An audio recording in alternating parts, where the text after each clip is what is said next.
It is 4:30 a.m., April 16, 1945, during the Battle of Okinawa. A weary sailor struggles to stay awake aboard the USS Laffey until sudden ominous radar pings reveal multiple enemy contacts closing in through the mist. The man snaps awake and sounds the alarm. A piercing siren blares across the ship as sailors rush to battle stations. Commander F. Julian Beckton bursts onto the bridge, his eyes searching for answers. Multiple contacts are detected 20 miles out, but they suddenly turn away. Beckton's adrenaline fades into frustration. The Japanese have been poking the radar all night, calculatedly draining the crew's strength before the real assault. Silence reigns over the bridge. Masking a deep, collective fear, the Laffey stands as a solitary radar station, the first target for every Japanese kamikaze on their deadly path toward the ongoing operations in Okinawa. Overhead, the Grim Reapers, 3 divisions of F-4U Corsairs, provide a fragile line of defense. But at 7:30 a.m., everything shatters. Radio contact is lost, leaving the Laffey exposed and dangerously vulnerable to the north. Beckton stares at the radar screen, chilled by what he sees. Dozens of dots swarm the glass, looking like a severe case of chickenpox. Alone and without air cover, the nightmare has finally arrived. 38 words. Everyone, to battle stations. Give us everything you've got, Beckton shouts. Alarms scream as 6 Japanese kamikazes peel off from their formation, beginning a slow, lethal circle around the Laffey, selecting their prey. From the distance, 2 planes make their move and pounce. Inside the ship, men grip their firing buttons, listening to the growing roar of engines.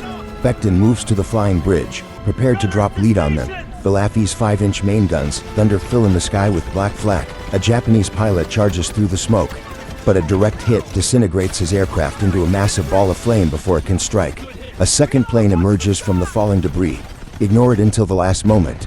The 40mm guns shred its wings as it screams toward the bow, finally ripping apart and crashing into the sea 3,000 yards away. There is no time to celebrate. Seconds later, 2 more Japanese aircraft appear off the stern, flying at wave-top height. The Laffey's guns pivot desperately, aiming at the new threats emerging from the horizon. Beckton orders a sudden, violent turn, trying to bring more guns to bear. The crew of the anti-aircraft guns take cover as they are hit with the blinding muzzle blast of their own powerful ship's weapons. A Japanese pilot is seconds from impact when a shell rips off his wing, sending the plane tumbling into the sea. The 4th plane attempts a daring charge. Stubborn and desperate to take the Americans down, the Americans punish the enemy with everything they have. The 4th plane cartwheels across the sea before sinking beneath the waves, but the nightmare is far from over as 2 more aircraft charge from both sides. Most guns turn to starboard, but the portside plane accelerates, pushing through the resistance. The Americans have ignored this enemy for too long as it strafes the deck, inflicting heavy casualties on the exposed sailors. Gravity and wreckage come straight for the ship. Sailors flee for their lives as the Laffey's guns fire until the very end. Beckton screams to turn the rudder hard to starboard in a desperate attempt to evade. The wreck slams into the sea with a soul-shaking explosion. Shrapnel sprays across the deck, but miraculously, the ship survives. A temporary calm falls, giving the wounded a moment to be dragged to the infirmary. After 7 long minutes of agonizing suspense, another enemy plane turns toward the Laffey. Beckton immediately maneuvers the ship, desperate to bring every available gun to bear on this new lethal threat. The Val bomber evades left and right, aiming directly for the Laffey's bridge. Beckton watches the enemy's flight path with icy clarity, ordering the ship into a series of high-stakes evasive maneuvers. It becomes a high-stakes game of cat and mouse. Beckton hides the bridge from the Val's path again and again, as the aircraft miraculously keeps flying despite taking numerous hits from the ship's guns. Atop the 5-inch gun mount, a barrel suddenly jams. Without hesitation, the gun captain jumps down, grabbing a heavy hammer and smashing the base of the barrel. In a desperate bid to clear it in the sky, the Japanese pilot feels his aircraft disintegrating. Realizing he can no longer reach the bridge, he desperately turns his plane toward the main body of the ship for a final, suicidal strike. 37 words, the Val crashes directly into a 40mm gun mount, obliterating the position. A flood of flaming gasoline and wreckage engulfs the deck, leaving the crew fighting a desperate battle against the spreading inferno. Beckton's attention is suddenly ripped away by a new warning. Contact to port, coming in fast. A 9th Japanese plane appears, skimming the waves and aiming for a fatal blow against the battered destroyer. The 40mm gunners focus every ounce of strength on this new intruder. In a brilliant display of marksmanship, the enemy plane detonates in midair. falling into the sea just 200 yards away. But the nightmare continues.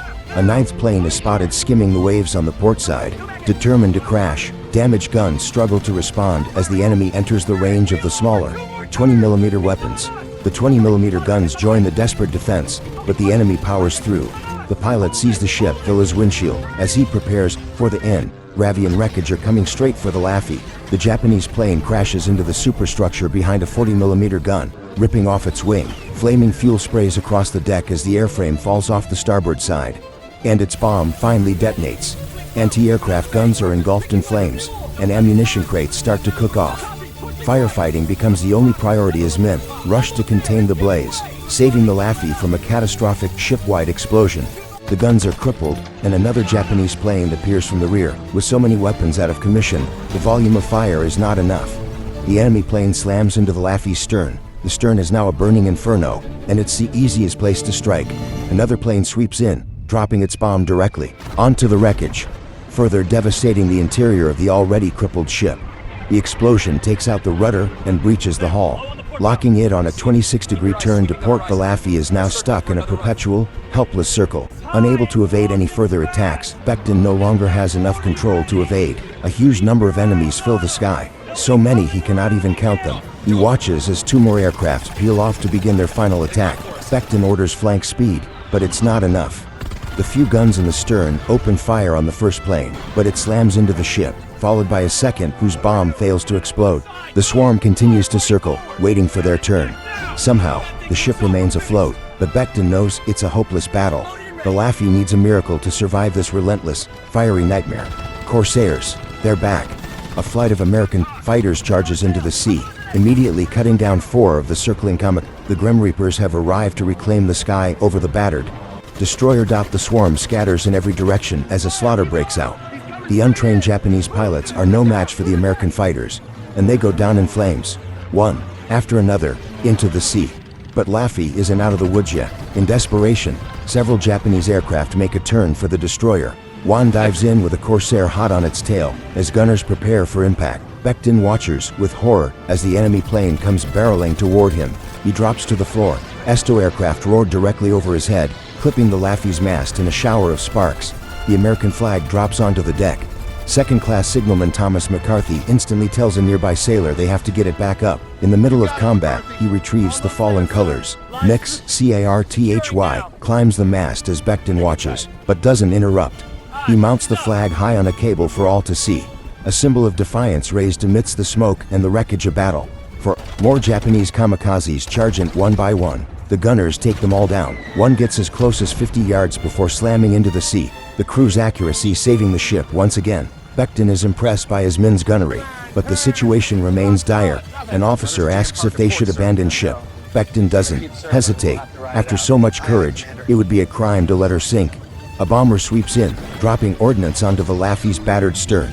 Another charges straight for the bridge. An officer tackles Becton to the floor just moments before a volley of bullets rips through the structure. The bomber is cut down by a Corsair.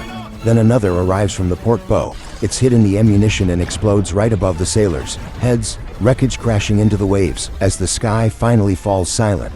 After 80 minutes of hell, silence reigns. Becton asks why the enemy let up. He looks up to see 24 Allied Corsairs and Wildcats covering them, with not a single Japanese plane in sight. The Laffey remains a burning wreck, but Becton won't abandon it. After so much heroism, they managed to keep the ship that wouldn't die afloat, a testament to the crew's unyielding spirit and bravery. The attack tragically claimed 33 of the 336-man crew. The Grim Reapers scored 33 victories during the defense, protecting the Laffey from total destruction by the relentless enemy. Incredibly, the ship attacked by 22 kamikazes remains afloat, a miracle of steel and courage, surviving 80 minutes of the most intense aerial bombardment in the history of naval warfare at Okinawa. Today, the USS Laffey stands at Patriots Point Naval Museum, South Carolina. You can visit the ship that wouldn't die, a lasting monument to those who fought and sacrificed during that legendary battle. Experience the history, feel the courage, and remember the legends. The USS Laffey, the ship that took everything and refused to sink, forever etched in the annals of American naval bravery.